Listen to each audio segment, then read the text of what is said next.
Hello friends, welcome to our channel. Thank you for watching our previous video.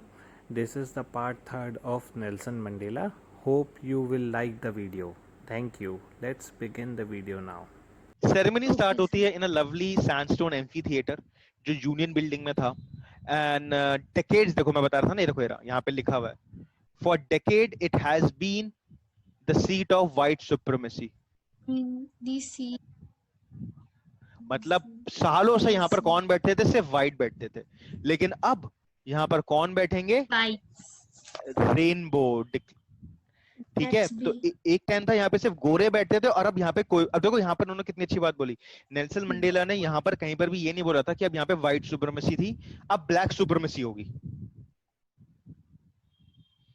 उन्होंने ये चीज नहीं बोली उन्होंने बोला कि यहाँ पे रेनबो Yes, sir. गैदरिंग होगी मतलब जो भी एलिजिबल है जो भी जिसके पास भी पोटेंशियल है वो यहाँ पर आके बैठ सकता है उसे अपना बस Yes. पोटेंशियल प्रूव करना पड़ेगा Potential दिखाना.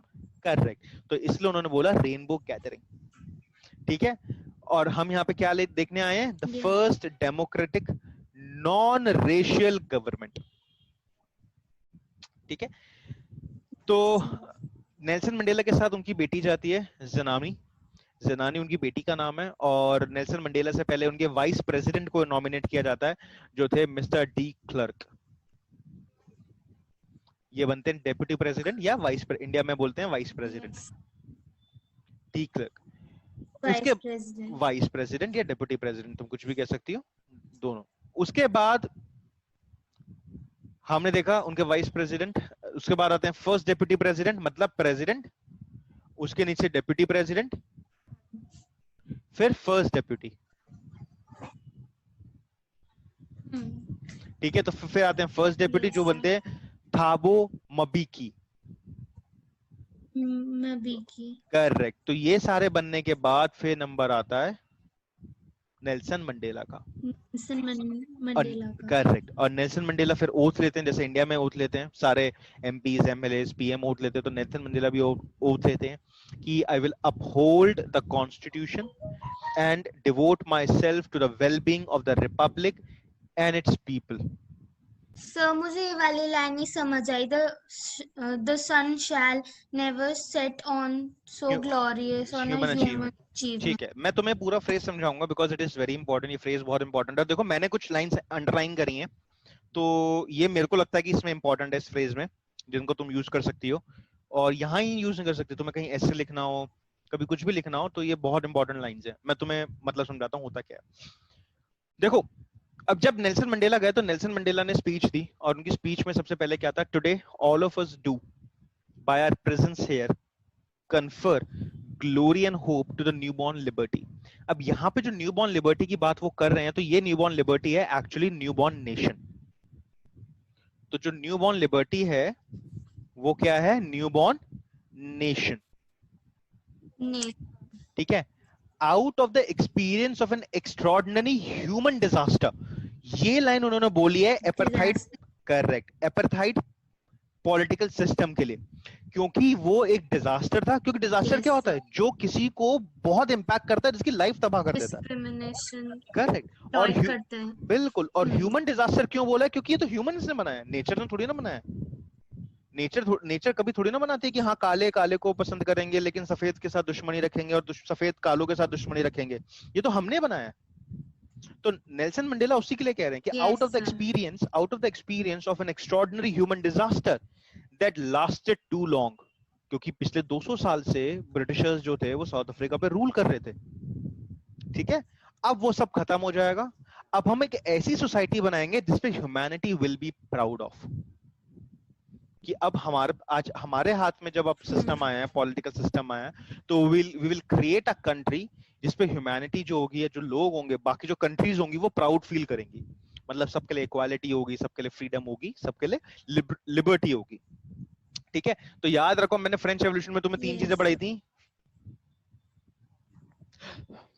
क्या थी फ्रेटर्निटी इक्वालिटी एंड लिबर्टी तो अब ये सोसाइटी जो बनेगी वो बनेगी इस बेसिस पे फ्रेटर्निटी इक्वालिटी और लिबर्टी पे आगे चलते हैं We who were outlaws not so long ago have today been given a rare privilege. Outlaws का मतलब होता है वो लोग जिनको धिक्कारते हैं धिक्कारने का मतलब कि आप उनसे कोई Yes. रिश्ता नहीं रखते, उनको घर से बाहर निकाल देते हो, आप उनसे बात नहीं करते, या ऐसी बहुत सारी कंट्रीज हैं जिनको हम आउटलॉ कर देते हैं। पाकिस्तान को इंडिया कोशिश करता है कि उससे कोई रिश्ता ना रखे, या पाकिस्तान के किसी से कोई बने ना, सब कुछ ना, तो हम उनको आउटलॉ कर रहे हैं। ठीक है, तो नेल्सन मंडेला बताते हैं कि Yes. कुछ समय पहले तक हम वो कंट्री थे, हम वो लोग थे जिनसे कोई रिश्ता नहीं रखते थे। आज हम लोगों को यहाँ पे, हमारे घर में लोग आके हमारे यहाँ पे सेरेमनी अटेंड कर रहे हैं। So we have a rare privilege to host the nations of the world on our own soil. ठीक है, उसके बाद वो उन सबको थैंक यू कहते हैं, सारे जितने भी डिस्टिंग्विश इंटरनेशनल गेस्ट आते हैं, जो भी आते हैं उनके उनको अटेंड करने के लिए, और वो कहते हैं कि ये हम सबकी जीत है, और इस जीत का जो आउटकम होगा वो होगा justice, peace and human dignity. Clear? यहाँ पर एक वर्ड आता है, Dignity. हाँ, इमेंसिपेशन। अब Yes. इमेंसिपेशन का मतलब क्या होता है? इमेंसिपेशन, अच्छा चलो चलो अब हम तुम्हारी बात करते हैं, मानू की बात करते हैं। मानू की याद आ गई मुझे। ठीक है, चलो। अब मानू ने बोला मम्मी को कि उसको ना चॉकलेट चाहिए। ठीक है, मानू की मम्मी ने बोला कि ठीक है, तुम्हें चॉकलेट जब मिलेगी जब तुम 2 घंटे पढ़ाई करोगे।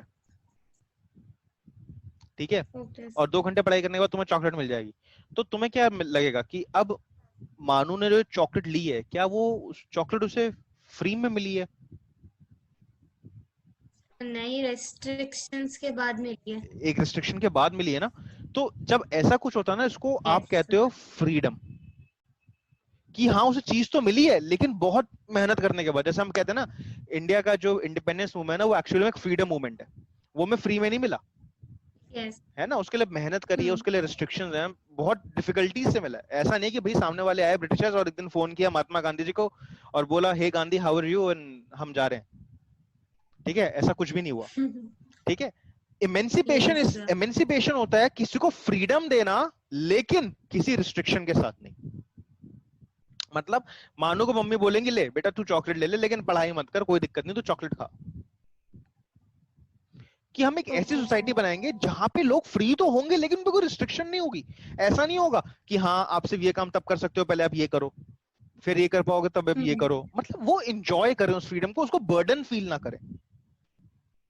अब Okay, मानू sir. जो है उसको चॉकलेट तो मिलेगी, लेकिन वो 2 घंटे तक उस चॉकलेट को बर्डन फील करेगा, क्योंकि उसे 2 घंटे काम करना Yes, sir. है ना।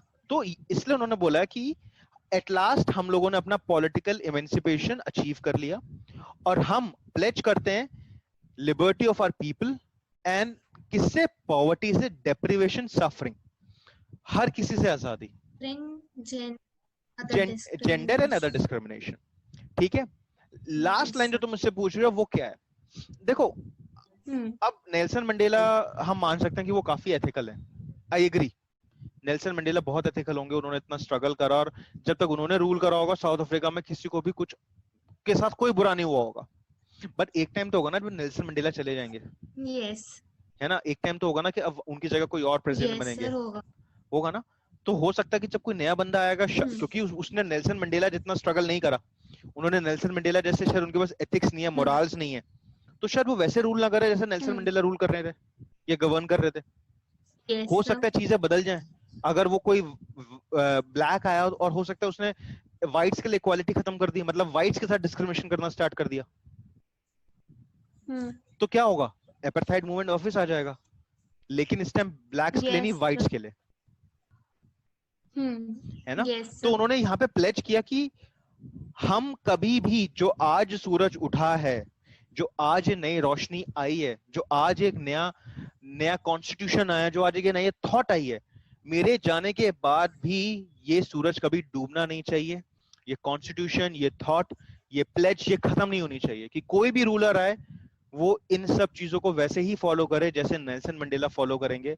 नेल्सन मंडेला स्पीच देके यूनियन बिल्डिंग में थे, हम सबको पता है। नेल्सन मंडेला वहीं पे खड़े हैं और देख रहे हैं कि लोग उनको काफी केयरफुली सुन रहे हैं।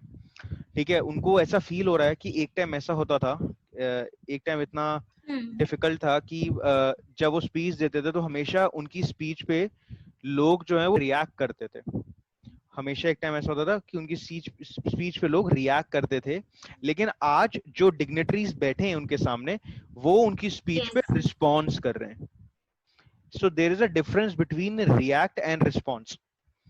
ठीक है, तो रिएक्ट का मतलब क्या होता है? रिएक्ट का मतलब क्या होता है, जैसे अभी तुम रोड पे जा रही हो और सडनली क्या हुआ, कोई बंदा गाड़ी चला के गया Okay. और एक गड्ढे में पानी था और वो इतनी तेजी से गया कि वो सारा गड्ढे का पानी तुम्हारे ऊपर आ गया.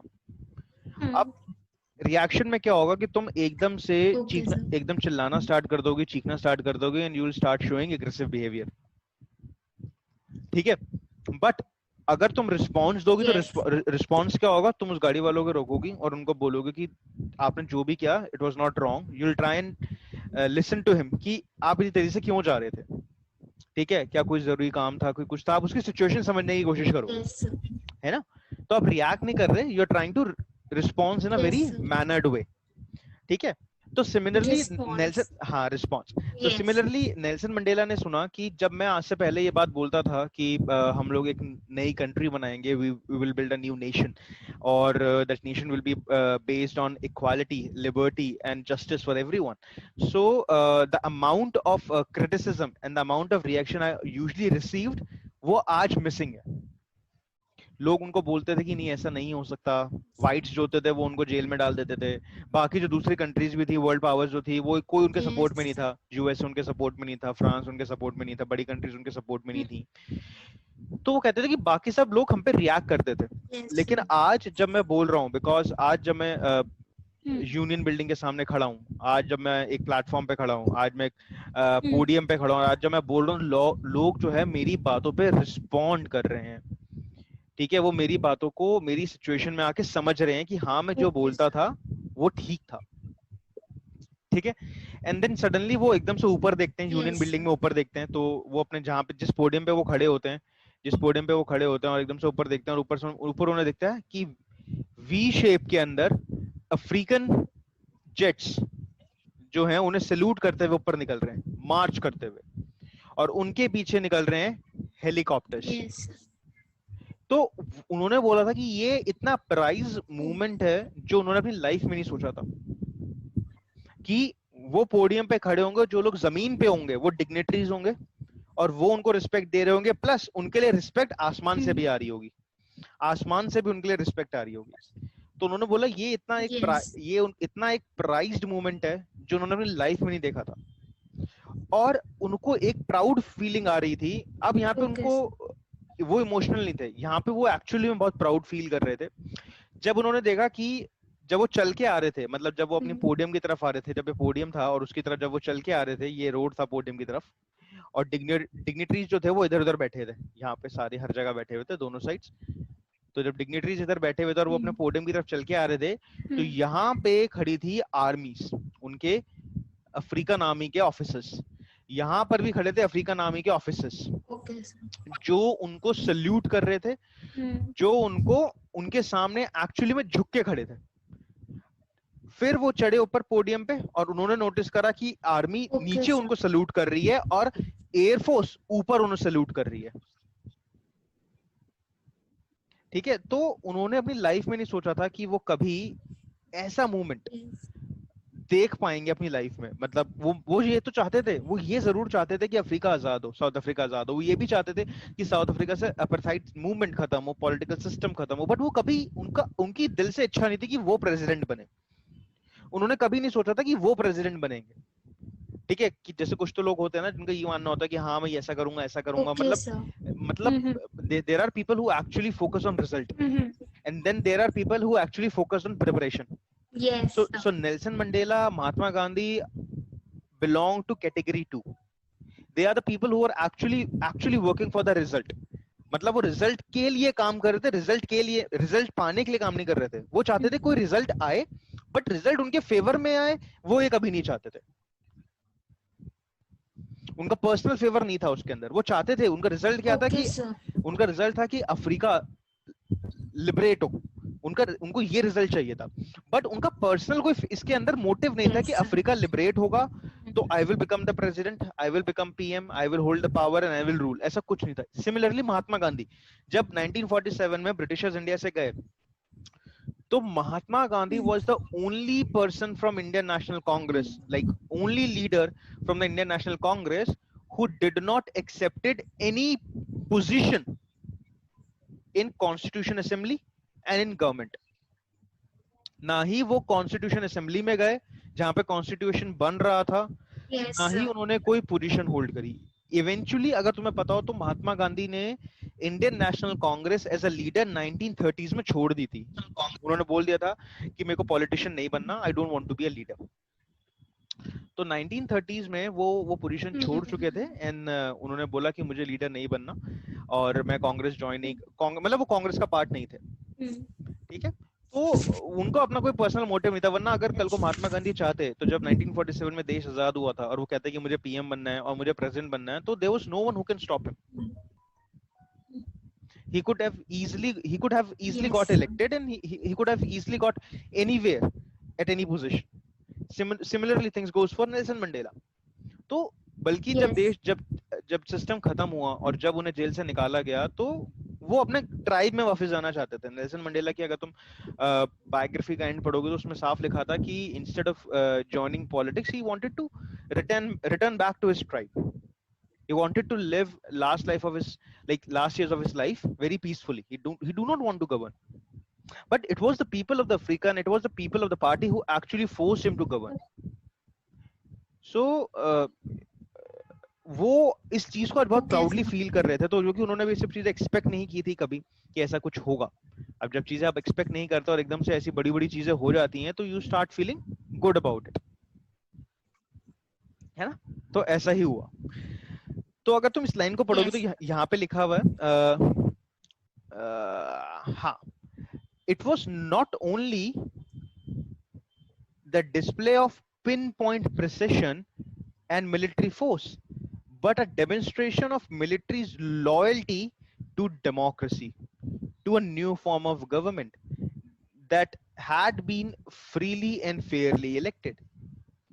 ठीक है, तो ये जो चीजें नेल्सन मंडेला देख रहे थे, उन्हें पता है कि this is not for me. ठीक है, मैं प्रेसिडेंट हूं और वो लोग मुझे रिस्पेक्ट पे कर रहे हैं, but this is for the ideals for which I fought. This is for the principles on which this country is going to be governed.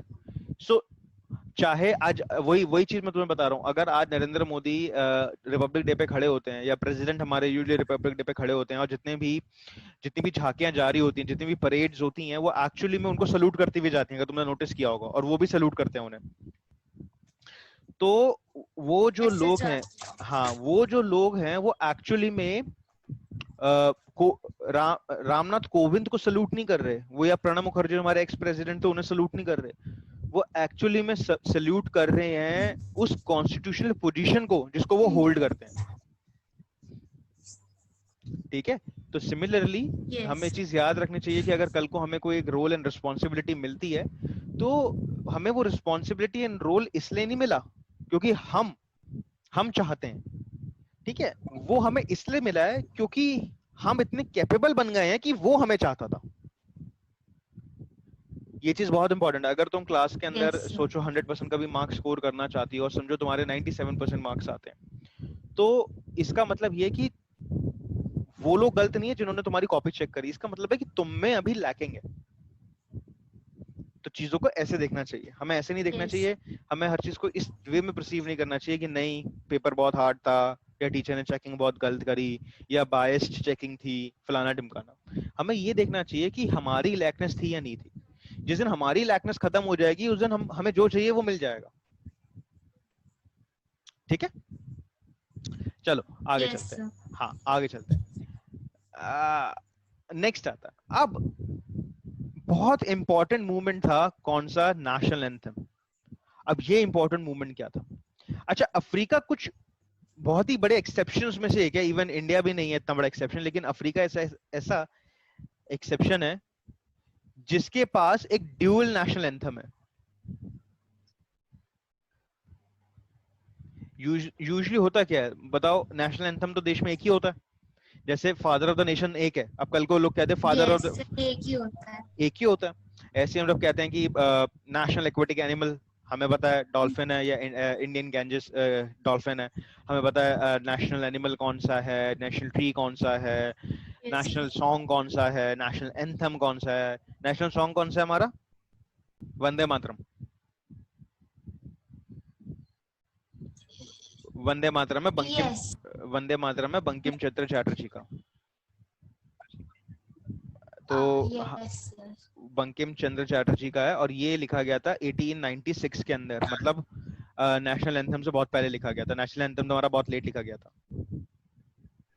96 से भी पहले लिख लिया गया Yes, था, sir. 90s में मान के चल लो, इस टाइम पे लिख लिया गया था। वंदे मातरम तब से चल रहा है। Hmm. हाँ, तो लेकिन अफ्रीका एक ऐसी कंट्रीज Okay, में से, sir. South Africa, not Africa sorry, south Africa उन कंट्रीज में से एक है जिसके पास नेशनल एंथम तो एक है लेकिन वो दो नेशनल एंथम से मिक्स होके बना है। एक्चुअली था क्या, मैंने तुम्हें पहले ही बताया था, अफ्रीका जो था, साउथ अफ्रीका जो था, वो कंट्री तो स्टार्टिंग से ही था। हमने अभी पढ़ा था कि वो कंट्री तो स्टार्टिंग से ही था। तो पहले उसका एक पॉलिटिकल सिस्टम था जिसको व्हाइट्स गवर्न करते थे, तो उस टाइम पे एक उनका नेशनल एंथम था। Right, sir. हाँ, उस टाइम पे एक उनका Yes. नेशनल एंथम था। प्लस जब Okay, sir. 1990s में ये पॉलिटिकल सिस्टम खत्म हुआ तो एक और नया नेशनल एंथम लिखा गया, ठीक है। तब नेल्सन मंडेला Okay, ने sir. बोला कि जो ये पुराना नेशनल एंथम है कि इसको हम ऐसी डिच नहीं कर सकते कि हम एकदम से इसको, जैसे हम लोगों ने, तुमने नोटिस किया होगा, पार्लियामेंट हाउस जिसमें हमारे president house, Indian parliament, supreme court की बिल्डिंग, ये सारी की सारी ब्रिटिशर्स ने बनाई है, पूरा सीपी ब्रिटिशर्स ने बनाया है, लेकिन हमने Yes, sir. उसको डिच तो नहीं किया ना, हमें ऐसा तो नहीं इसको तोड़ के नया Hmm. बनाएंगे हम लोग, ऐसा तो नहीं है ना। क्यों? ठीक है, वो बना उनके टाइम Sir, पे था, ऐसा नहीं किया. ऐसा नहीं किया, वो बना उनके टाइम पे था, बट उसमें इंडियन सेंटिमेंट्स और इंडियन इमोशंस भी अटैच्ड है ना, क्योंकि वो एक तरीके Yes. से हमारी हेरिटेज का पार्ट है, हमारे कल्चर का पार्ट है, ठीक है। हम कभी भी कल्चर और हेरिटेज को प्रो एंड अगेंस्ट नहीं देख सकते, फेवर या अगेंस्ट में नहीं देख सकते। अरे ये कल, जैसे फॉर एग्जांपल अब हम कल को कहते हैं कि ताजमहल तो मुसलमानों ने बनाया था, तोड़वा दो, ऐसा नहीं हो सकता, ठीक है। या कुतुब मीनार एक मुसलमान ने बनवाई थी, तोड़वा दो। या Yes. ये अयोध्या मंदिर जो कोई हिंदू बनवा रहे हैं, ऐसा तोड़वा दो, ऐसा नहीं कर सकते हम लोग। तो हेरिटेज का कोई रिलीजन नहीं होता, हेरिटेज कल्चर की कोई Yes, sir. Caste, class, religion Hmm. कुछ नहीं होता उनका, वो आपकी सॉइल से अटैच्ड होते हैं और वो वैसे ही रहते हैं। तो ये चीज नेल्सन मंडेला ने बोली कि ये जो नेशनल एंथम है जिसका नाम है, ये देखो तुम यहाँ पे देखो, निकोसी सिकेले, ये रहा, ठीक है, निकोसी सिकेले। Yes, और sir. उसके बाद एक नया नेशनल एंथम आया, डाई स्टम्प, दो नेशनल एंथम आएंगे, Stem. ठीक है। और क्लियर, तो डाई स्टेम जो है ये है पुराना वाला, ओल्ड, और निकोसी सिकेले है न्यू वाला, ठीक है। तो Okay, sir. इन दोनों को मर्ज किया गया नेल्सन मंडेला, लाइक अब तुम देखो ना कि यही चीज जो है वो नेल्सन मंडेला का कैरेक्टर शो करती है कि जिन लोगों ने उन्हें इतना एक्सप्लॉइट करा, जिस Yes, जिस sir. लेकिन तब भी उन्होंने उसकी, उन लोगों की हेरिटेज नहीं छोड़ी, उनका कल्चर नहीं छोड़ा। उनकी Yes, sir. उनका कल्चर नहीं छोड़ा. हाँ, कि उन लोगों को उन्होंने, मतलब जैसे हम कहते हैं ना कि कोई आपके साथ बुरा करता है तो अभी जाके उसके साथ बुरा करो, ऐसा नहीं करना चाहिए। तो ये आपके पास एग्जांपल है, जैसे गांधी जी कहते थे कि अगर आपको एक चाटा मारे, it does not mean you should replicate the same और यू शुड रेसिप्रोकेट, कि आप भी उसे मारो, ऐसा नहीं होना चाहिए। सिमिलरली नेल्सन मंडेला, ठीक है। तो ये तुम्हारे को अगर कभी लिखना हो नॉन वायलेंस का, टॉलरेंस के बारे में कभी लिखना हो, या तुम्हें ये दिखाना हो कि व्हाट इज पेशेंस, तो ये बहुत अच्छी चीज है कि so the decision taken by Nelson Mandela not to abandon the old national anthem but to merge it with the new one shows the level of personal integrity and tolerance the person has, ठीक है। तो निकोसी सिकेले और die stem, तो इन दोनों को मर्ज करके एक नया नेशनल एंथम बनाया गया जो आज तक चल रहा है, अभी तक 94 में ये आया था और अब देखो 2020 आ गया, लगभग 26 साल हो गए हैं और आज तक ये national anthem it is still in running. Nelson Mandela, जो नेक्स्ट फ्रेज आता है इसमें हम बात करेंगे, नेल्सन मंडेला ने, जैसे गांधी जी ने कुछ स्ट्रगल्स लेड करे, कौन कौन से स्ट्रगल्स लेड करे थे गांधी जी ने? जैसे चंपारण स्ट्रगल था, सत्याग्रह था, तुमने सुना होगा, खेड़ा सत्याग्रह था, सत्याग्रह, हाँ, क्विट इंडिया मूवमेंट था, नॉन कोऑपरेशन मूवमेंट था, खेड़ा सत्याग्रह भी हाँ, था. खेड़ा सत्याग्रह। तो ऐसी कुछ Yes, चीजें sir. जो हैं जो उन्होंने फेस करी, उन्होंने लेट करी, या उनके ट्राइब ने लेट करी, नेल्सन मंडेला उनको याद कर रहे हैं। तो अब यहाँ पे नेल्सन मंडेला की थोड़ी सी हिस्ट्री बताई जाएगी कि नेल्सन मंडेला कहाँ पैदा हुए, या उनकी उनकी सेंस ऑफ उनके अंदर ये बात कहाँ से है कि उनको अपने लोगों के बारे में सोचना है। तो बताया जाता है कि नेल्सन मंडेला का जो एक्चुअली में जो बर्थ था वो उस टाइम पे हुआ था जब एंग्लो बोयर वॉर चल रहा था। तो एंग्लो बोयर वॉर क्या था? बोयर जो थी वो एक्चुअली में कम्युनिटी थी, ट्राइबल कम्युनिटी। ये एक ट्राइबल कम्युनिटी थी अफ्रीका के अंदर। तो इनके बीच में और ब्रिटिशर्स के बीच में, व्हाइट्स के बीच में एक वॉर चल रहा था। और जो बोयर्स का मेन कंसर्न था वो ये था कि जो ब्रिटिशर्स थे वो एक्चुअली में उनके रिसोर्सेस, फॉरेस्ट रिसोर्सेस हो गया, मिनरल्स हो गया, उनको एक्सप्लॉइट कर रहे थे, और उसके बदले ट्राइब्स में कुछ नहीं दे रहे थे।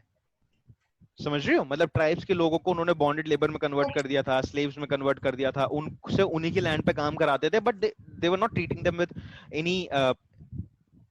Any respect. Correct, with any respect. और उनको टाइम पे खाना नहीं देना, उनको एक्सप्लॉइट करना, डिस्क्रिमिनेट करना। तो उन्होंने सबसे पहला स्ट्रगल जो अपने टाइम पे देखा था वो देखा बोयर वॉर। और बोयर वॉर बहुत इंपॉर्टेंट इंडिया के लिए भी है क्योंकि इसमें गांधी जी ने भी पार्टिसिपेट किया था। उस टाइम पे गांधी जी वहीं थे। बोयर वॉर के टाइम पे Gandhi ji was in Africa. तो बोयर वॉर जो हुआ था वो हुआ था 1899 या इस टाइम पे, कुछ टाइम पे हुआ था, मेरे को अच्छे से एग्जैक्टली डेट याद नहीं है। 1890s का बोयर वॉर हुआ था। तो Gandhi ji used to be in Africa, और नेल्सन मंडेला उस टाइम पे बहुत छोटे थे, और गांधी जी एक्चुअली में लड़ नहीं रहे थे। तो he was participating in the war, but it does not mean he was with the Britishers और with the tribals. What Gandhiji was actually doing, Gandhiji was helping both the English and the tribals. How? Actually, Gandhiji made a Boer force. एक छोटी सी उन्होंने community बनाई थी, इसका नाम था Boer force, and that force was actually was really involved in helping the injured persons. जो उस टाइम पे लोग इंजर्ड हो रहे थे विद इन द वॉर, जिनको चोट लग रही थी, या जिनको जो लड़ाई करते करते घायल हो रहे थे, वो एक्चुअली में उनको वॉर फील्ड से लेके आ रहे थे और उनको ट्रीट कर रहे थे। तो गांधी जी दोनों की हेल्प कर रहे थे, चाहे वो ब्रिटिशर्स थे, अगर लड़ाई में उनको चोट लग रही थी तो उनके बंदों को लेके आके ट्रीट कर रहे थे, चाहे वो ट्राइबल्स थे, उनको चोट लग रही थी तो उनको आके ट्रीट कर रहे थे। और इसी चीज के लिए गांधी जी के इसी एफर्ट के लिए ब्रिटिशर्स ने उन्हें एक बोयर मेडल दिया था। तो जो बोयर वॉर का इम्पैक्ट है वो एक्चुअली में गांधी जी, और वहीं से नेल्सन मंडेला को गांधी जी के रोल के बारे में पता लगता है, उनकी फिलोसफी के बारे में पता लगता है, और वहीं से वो एक्चुअली में ब्रिटिशर्स का रियल साइड भी देखते हैं नेल्सन मंडेला की, वो कितने इनह्यूमेन हो सकते हैं, कि कैसे वो एक एक करके ट्राइब्स को मारते जा रहे हैं, कैसे एक एक करके अपने सेल्फिश मोटिव्स के लिए कैसे वो किसी की भी जान ले सकते हैं। और उसी दिन से उन्होंने डिसाइड कर दिया था कि एक छोटे से रिसोर्स के लिए कैसे कुछ लोगों की जिंदगी खत्म कर सकते हैं, उनको जान से मार सकते हैं। And that was the very first impact that Nelson Mandela decided to fight a war against the British. Though he was quite young उस टाइम पे, क्योंकि नेल्सन मंडेला और गांधी जी की एज में फर्क है, काफी फर्क है, ठीक है। तो अब देख लो ना, वो गांधी जी को अपने टीचर या पॉलिटिकल गुरु मानते थे। तो तुम समझ रहे हो, हम गुरु उसे बनाते हैं जो हमसे एज में चलो बड़े हो ना हो, लेकिन नॉलेज में, स्पिरिचुअलिटी में, फिलोसफी में हमसे बहुत आगे होते हैं। तो उसी दिन से उन्होंने गांधी जी को फॉलो करना स्टार्ट कर दिया। दो he was not able to follow him personally, वो मिले उनसे बहुत बार गांधी जी से, but he started following Gandhiji's work. He started reading Gandhiji's article. He started working with Gandhiji in his ashrams and all, and he adopted that policy of non-violence. He adopted the way Gandhiji was actually fighting satyagraha and everything. He even adopted the Indian way of fighting the violence, that is satyagraha. He adopted each and every stuff.